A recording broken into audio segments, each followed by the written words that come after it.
தாராள பிரபு. தாராள பிரபு. தாராள பிரபு. அது வேணாமா? நீ ஏதோ என்கிட்ட பேச வந்த மாதிரி எனக்கு தோணுது. ஏதாவது சொல்ல வந்தியாமா? சொல்றதுக்காக தான் மேடம் வந்தேன். ஆனா சொல்ல முடியாத சூழ்நிலையில சொல்லாமலே போறேன்.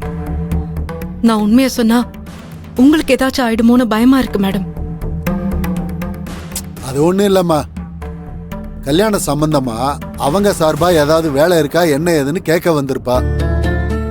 ஆனா நீங்க தான் எங்களுக்கு எந்த வேலையும் மிச்சம் வைக்காம நீங்களே பாத்துக்கிறீங்களே, இதுக்கு மேல என்ன வேலை இருக்கு? கையல், நான் உனக்கு முன்னாடியே சொன்னதுதான், நீங்க எதுவுமே செய்ய தேவையில்லை.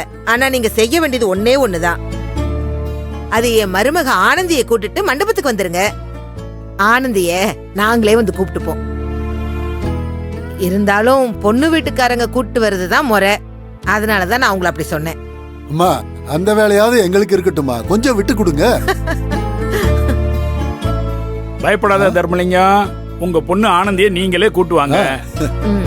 எப்படியும் நாளைக்கு கல்யாணம் முடிஞ்சதுன்னா அதுக்கப்புறம் எங்க வீட்டு பொண்ணாயிருவா. அதுக்கப்புறம் உங்க வீட்டுக்கு வரணும்னா கூட நாங்க தானே எங்க மருமகளை கூட்டு வரணும்.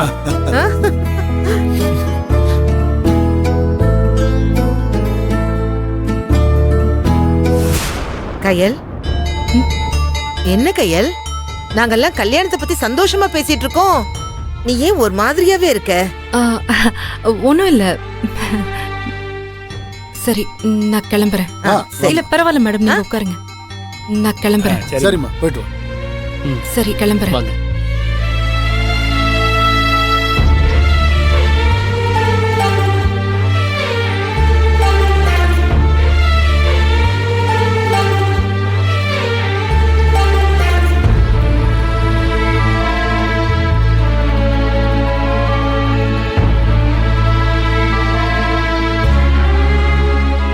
என்னாச்சுன கையலுக்கு? ஏன் ஒரு மாதிரியாவே இருக்கா? அதெல்லாம் ஒண்ணும் இல்லம்மா, கல்யாண வேலையெல்லாம் இருக்குல்ல, அந்த டயர்டா இருக்குமா. ராத்திரி எல்லாம் தூங்காம எல்லாம் ஒன்னா உட்காந்து பேசிக்கிட்டு இருந்திருப்பாங்க. வேற ஒண்ணும் இல்லம்மா. சொல்லுப்பா.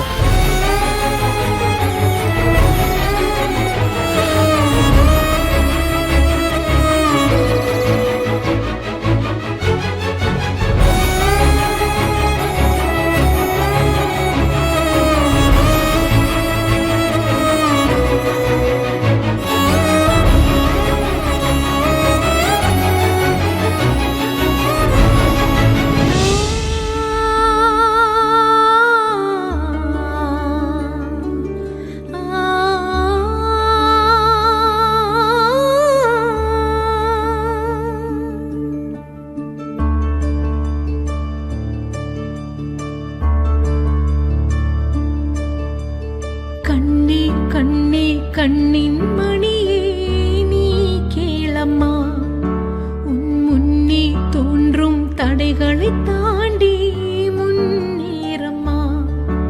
அடையார் வாழ்வில் இங்கே தினம் போராட்டமில்லை, உள்ளம் கலங்கிடாதே, அந்த வானம் உந்தன் எல்லை. புயலாக நடமாட கயல் நீயே செல்ல கண்மணி. கண்ணே கண்ணே கண்ணின் மணியே நீ கேளம்மா, உன் முன்னே தோன்றும் தடைகளை தாண்டி முன்னேறம்மா.